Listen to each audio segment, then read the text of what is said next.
Imagine this. You got 3 people here that were sitting in the same penitentiary for crimes they didn't commit. 3 different cases, 3 different men, 23, 16, 17. This is a case that we've investigated relentlessly here at KCTV 5. I was illiterate to the law, so they took advantage of me.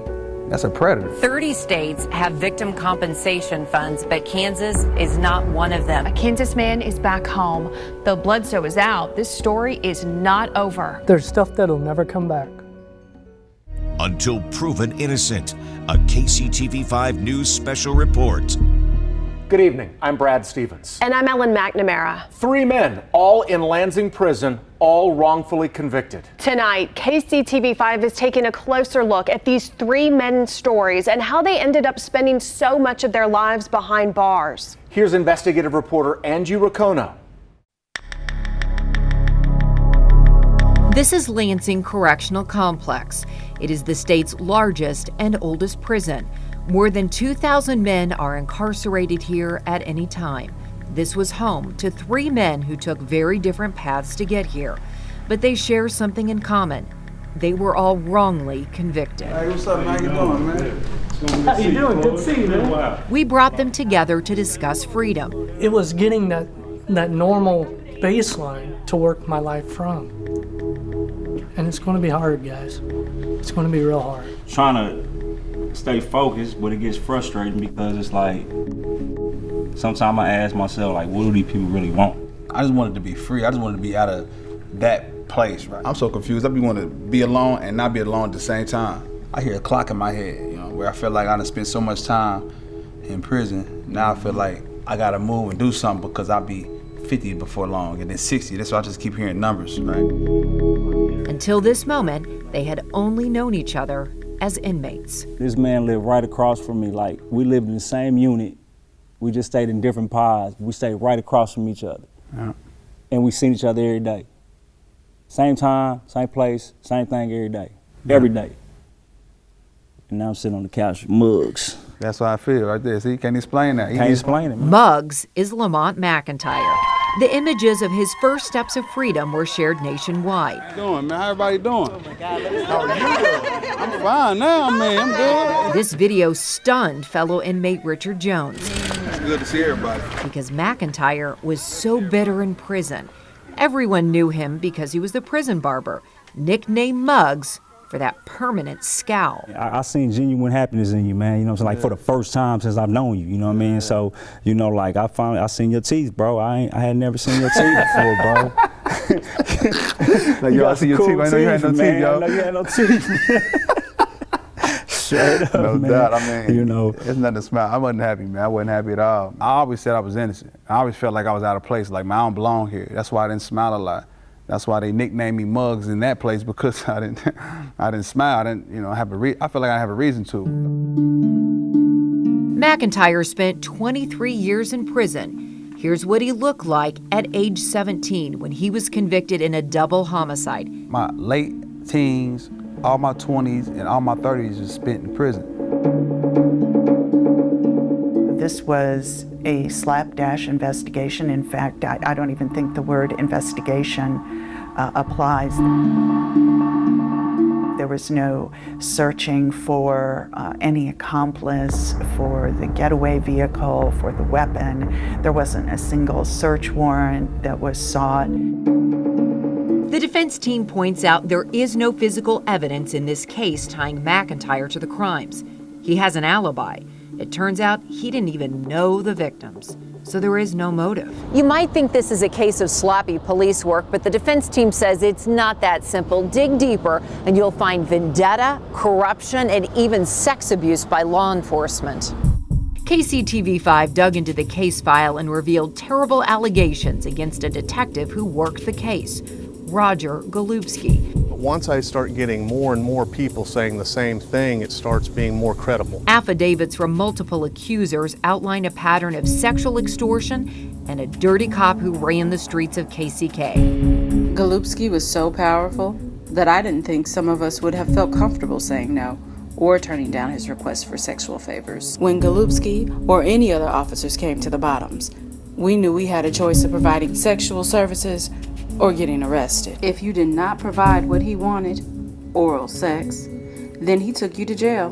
That was simply understood. The allegations are backed up in sworn statements from retired law enforcement, including a former FBI agent who says he investigated Golubski, but blamed the blue code of silence. Lamont McIntyre's own mother was set to testify. She claims to be a victim of Golubski's sexual extortion, and she says she reported it to police. If this is why my son got it, I don't know why they got it, but if this is why, that's evil. You don't hurt people like that. The defense team points to the original police lineup as evidence of a grudge against Rosie McIntyre. It included Lamont McIntyre, his brother, and his cousin. 3 family members in one lineup. KCTV 5 News reached out to former Detective Roger Golubski and his lawyer multiple times. Both declined to comment. Today! Free Lamont! Today! All the allegations of vendettas, sloppy police work, and unethical behavior by the prosecutor at the time recently went to court. The whole hearing dramatically ended when the current prosecutor cut it short and simply dropped the charges. A jury, having known all the facts that we now know, I believe could have found reasonable doubt. Look at this stuff. I thank you, Jesus. I thank you for this moment. Lamont McIntyre was finally free after 23 years. So I was illiterate to the law, so they took advantage of me. That's a predator to me, but who cares? They continue, they're doing this to somebody right now as we speak. Who cares? The men sitting on this couch care because they all have their own outrageous story. Meet Richard Jones. Doing time is already hard, you know what I'm saying? But when you doing time for something you didn't do, that's what make it even harder. Jones did 17 years for a 1999 robbery he didn't commit. The Midwest Innocence Project says police traced the suspect back to this house, but didn't knock on the door. That suspect, Ricky, looks almost exactly like Richard Jones. Jones's legal team blamed fast police work. That's what happened in this case and so many others. Nobody went and looked. Nobody knocked on the door. We know that Ricky got picked up at this house. No one knocked on the door. Not the police, not the defense attorney. No one went there and said, I'm going to believe this is what they said, this is where the person is, let's go see it. If they had done that, this man named Ricky might have even answered the door. But it was a swift investigation, a quick conviction, a long sentence. You know, I did half of my 20s and all of my 30s, you know, so it's like, you don't get that time back, you know, and it's like, and you have to accept that. Which is easier said than done. Relationships are forever altered. I felt like I lost time with my kids. You know, my kids was babies when I left. You know, now they're grown, 18, 22, and I got grandkids. I wasn't around to see my grandkids born. You know, I just lost a lot. I guess it feels like maybe in a way that I've lost a daughter more than just a sister-in-law, I guess is the way you'd put it. The year was 1999, and 14-year-old Camille Arfman was kidnapped, sexually assaulted, and murdered just north of Oskaloosa, Kansas. Her body was found under a pile of trash. Her devastated brother-in-law, Floyd Bledsoe, would later be convicted and sent to prison. But it was a mistake. DNA tests later revealed Floyd's brother, Tom, was the real killer. Tom had actually confessed to the murder shortly after the crime, but later changed his story and pinned it on Floyd. Then he gave damning testimony, which led to Floyd's wrongful conviction. Tom Bledsoe never went to prison because he took his own life. Floyd did almost 16 years. 12 jury members said that they made a mistake on my case. A 16-year mistake. There's stuff that'll never come back. You know, there's stuff that you'll never be able to do. You know, now my kids are like grown adults. They have their own lives. You know, they don't call me Dad. They call me Floyd. They call another man Dad. Floyd is rebuilding his life. He's remarried and he has a young stepson. But he warns it's not always easy. Floyd recently applied for a job and his old record popped right up. They ran a background check and it came back that I was still in prison in Lansing right today. Here's the moment Bledsoe was freed. I'm just glad this stays here. What's the first thing you want to do? Get out of a corner. This was hope for McIntyre and Jones, two men still sitting in Lansing hoping they would be next. McIntyre was thrilled for justice, horrified with Bledsoe's new haircut. Remember, he was Muggs the barber. I used to cut hair. I cut Floyd's hair. Not that horrible haircut everybody keep talking about. I'm never going to take credit for that. There's nothing like that feeling of knowing that, you know, another person has made it out. Floyd watched as Jones and McIntyre followed. Never seen that coming. Never seen it coming. Yeah. Like, I mean, you couldn't tell me that, you know, we would be doing this right now. Like, you couldn't tell me I'd be out right now. They are all 41 years old and starting over. The question is, what happens next? So it's a bittersweet thing. It's not all good, like where it's like, I'm free, I'm good, thanks, I'm great. Now what? Next on Until Proven Innocent. I should never have to sit in prison for 23 years for a crime I didn't commit because you didn't want to follow the guidelines. How things work in Kansas and why these men may never see justice. You don't even know the court system is flawed until you or a family member goes through it. And the justice system should be held accountable also. If I take somebody and confine them to a room, it's kidnapping. It's unacceptable. I put you like that, it's unacceptable. If it's unacceptable for me to go do something to somebody and commit a crime, then it's unacceptable for them, because like they said, it's kidnapping. They kidnapped me. That's how you feel. You're being held against your will. How else can you describe being trapped in a prison, locked down day after day? For these three men, days stretched into weeks that turned into months. Years became decades inside this prison. I just kind of stayed quiet, but that stuff, waking up in that place. Those cells, man, they so small, man. You just, all you got is what you got. You know what I mean? Like, and if you ain't got no outside support, man, you in a situation. Lansing is like most prisons. It's violent. Recently, it's been labeled dilapidated and understaffed. You don't just sit in prison, you survive and you change. You transform into this person, man, that, you know, you can't show weakness, you know what I mean? You can't let them see you sweat. Everybody always tells you, man, forget about that place, forget everything about it. But the thing of it is you can't forget about it. Yeah. You know, because that's part of who you are. You know, it's just as much a part of you now as your childhood is. You come back to, you know what I'm saying, what you left from, but you're a different person. And a lot of people don't understand that. Like, you know, if you haven't been in that predicament, you know what I mean, then you really don't understand. I'll catch up with everybody when I can, man. It may sound strange, but freedom comes with a price. These men lost the biggest piece of their adult lives by leaving Lansing. For me, those people in prison were who I had. Those people became my family for 16 years. These people I'm close to. I'm here, I'm not close to people out here. I'm like I am with the people that I just left. Those are the people I built relationships with. I'm close to, that I've been fellowshipping with. These are the people that I built bonds and relationships with. And most of them got so much time that, I had to go back to see them somehow. All those people that still need help. I'm not saying everybody should, you should just go let everybody that's in prison out, but a lot of people that's there is just unjustly too. A lot of people there's been, their rights have been violated. So a lot of people there just need just some help, just a little support to get a wrong right. So I felt guilty for a minute. These men share a similar perspective. Three men wrongly convicted who say they know they aren't alone. They point a critical finger at the system and people who put them there. You don't even know the court system is flawed until you or a family member goes through it. You're taking people's lives, you know, for shady investigations, shady witnesses, unreliable witnesses. And it's like prosecutors who feel like they have everything they need to convict you.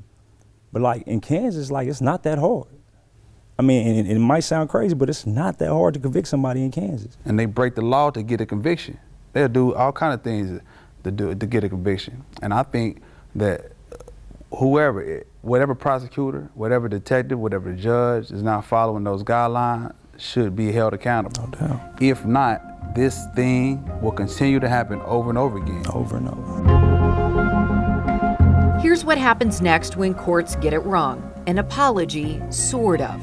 Lamont had one whispered in his ear. It wasn't public. The prosecutor in Jones's case labeled it a bizarre scenario. Floyd Bledsoe had a private one from several people, but nothing on the record. But they don't get a dime. Here's why. There is no compensation in Kansas unless you sue. I think a lot of people are surprised that there's nothing for you. I mean, you guys are literally just, okay, goodbye. You get less than somebody I think that's why Kansas do what they do, because they don't have to compensate anybody for anything that they do, you know? Yeah. So it's like, it's not a problem then. Here's a look at the nationwide map. 30 states and the District of Columbia offer something. In Missouri, you qualify for $50 a day if and only if your innocence is proven by DNA. Iowa also offers $50 a day plus lost wages and attorney's fees. Nebraska caps that amount at $500,000. Kansas is nothing. All three of us are 41 years old. We have zero retirement. Most people at 40 are looking forward to another 10, maybe 20 more years of retiring. We don't have that. Bledsoe and the others are well aware of the financial problems they face. Richard Jones has been out for months. Have you been able to find a job, or what do you plan on doing? No, I haven't been able to find a job. I really honestly don't know what I want to do. Money isn't their focus, it's justice. And the sad reality that it's doubtful anyone will be held responsible. You can't sue a prosecutor. They have full immunity against misconduct charges. According to the Midwest Innocence Project, only one prosecutor across the nation has ever been held accountable in a wrongful conviction, and that was just 10 days in jail. I should never have to sit in prison for 23 years for a crime I didn't commit because you didn't want to follow the guidelines. That's what they're there for. Exactly. It's rules and laws in place to protect me, but they did not go by those rules and those laws to protect me at all. They used them against me, actually. Lamont McIntyre's case sounds like something out of Hollywood. There are terrible allegations against the detective, but there's even more.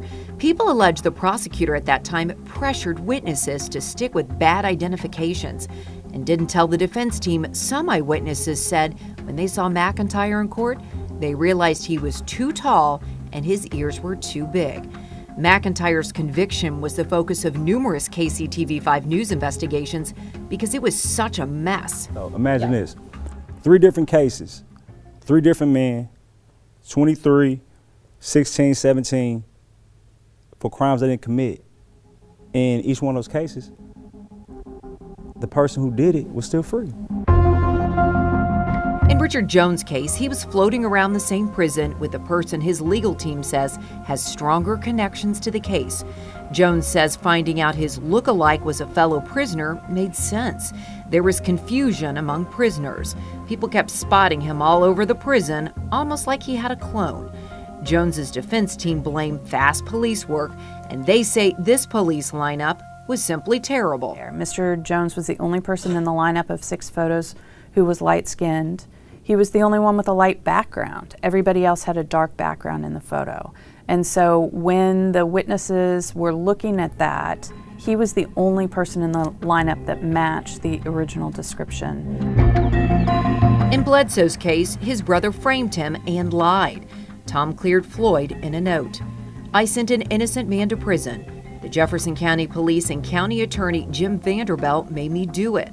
I was told by Vanderbilt to keep my mouth shut. Now I am going to set things right. And then Tom killed himself in this parking lot. Bledsoe has filed a civil rights lawsuit. What do you think of the justice system now? There's a lot of flaws in the justice system. The justice system doesn't work. It don't. Our system is broke, you know, and it needs to be fixed. And you got people in power will break the law. They will break the law and act as if the Constitution doesn't exist just to get a conviction. I think that's just immoral. I think it's wrong. You got 3 people here that were sitting in the same penitentiary for crimes they didn't commit. If everyone else is held accountable for their actions, then the justice system should be held accountable also. When we return, From the moment they walked into my life, it was a blessing to me. the lawyers who fight for justice. What they do, thank you is never enough. And what it takes to free just one wrongfully convicted man from prison. I know I wouldn't be right here if it wasn't for them. That's what I'm talking about. Oh, my Lord. The truth set them free with the help of these lawyers. What's the first thing you want to do? Get out of the corner. What they do, thank you is never enough. Do you think you'd be here?